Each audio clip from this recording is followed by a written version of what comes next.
असरा जी माना सैर करण वारो न, सैर कराइण वारो आहे।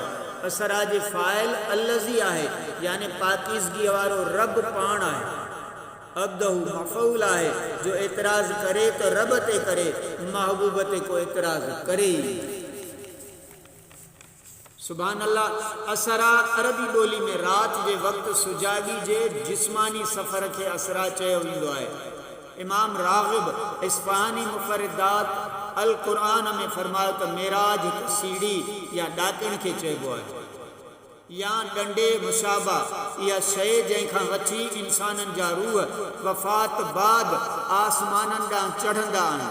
पर इस्तिलाह में रसूल अकरम सल्लल्लाहु अलैहि वसल्लम जो इहो मुक़द्दस सफ़र, जंहिंमें पाण सुजागी में जिस्मानी तरह मक्का पाक खां निकिता ऐं जेसि ताईं अल्लाह चाहियो ओसि ताईं मथे रवाना थी ऐं सैर करे मोटी आया।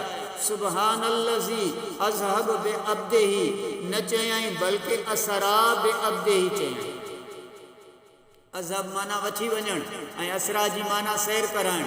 वठी वञण ॿी शइ आहे, सैर कराइण ॿी शइ आहे।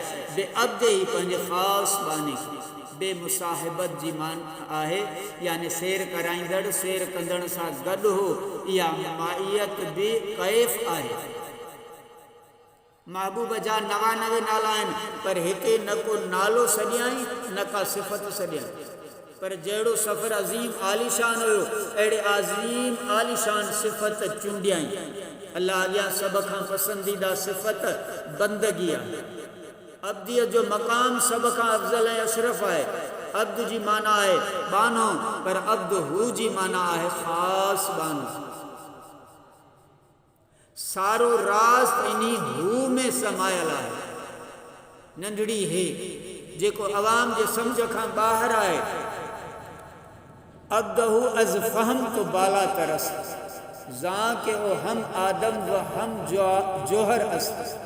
अब्द दीगर अब्दहू चीज़ दिगर, आ सरापा इंतज़ार ओ मुंतज़िर। खस ज़ सर अब्दहू आगाह नेस्त, अब्दहू जुज़ सर इल्लल्लाह नेस्त। तर्जुमो, अब्दहू तुंहिंजी सम्झ खां मथे आहे, जो इहो हिकु वक़्तु आदम बि आहे ऐं जोहर बि आहे। अब्द ॿी शइ आहे, अब्दहू ॿी शइ आहे। अब्द इंतज़ार में हूंदो आहे, पर अब्दहू जो इंतज़ार कयो वेंदो आहे। को बि शख़्स अब्दहू जे राज़ खां आगाह न आहे, छो त अब्दहू में इल्लल्लाह जो राज़ समायल आहे। अब्द किरोड़े आहिनि, पर अब्द कामिल उहो आहे जंहिंखे ख़ुदि अल्लाह पंहिंजो बानो सॾे। लफ़्ज़ अब्द आणण में हीअ हिकमत बि आहे। रब ॾेखारियो त ही मक़ाम मेराज अब्दियत जे करे मिलियो, जो जेतिरो अब्दियत में कामिल हूंदो उनखे ओतिरो ऊचो मक़ाम मथां मक़ाम ॾिनो वञे थो। ॿी हिकमत इहा आहे त अब्द जो लफ़्ज़ रूह मअल जसद ते ॻाल्हायो वेंदो आहे ऐं हिन में जिस्मानी मेराज तरफ़ इशारो आहे। लैला रात जे थोरे हिसे में इहो सैर थियो रात में, पर रात जे बि थोरे हिसे में। आम माण्हू सैर त कनि ॾींहं में, पर महबूब जो सैर थिए रात में। रात बि 27 जी ऊंदाही, जंहिंमें न चंड जी चांडराण न सिज जो सहाव। मालूम थियो त के सुहिणो कंहिं ॿी रोशनीअ जो मोहताज ई न आहे, पर सारो जहान हिन दिलबर जे नूर खां ख़ैरात वठे थो। जीअं शाह अब्दुल अज़ीज़ मुहद्दिस दहलवी चयो, या साहिबल जमाल वा या सैयदिल बशर मिन वजहिकल मुनीर लक़द नुव्विरल कमर। सुभान अल्लाह।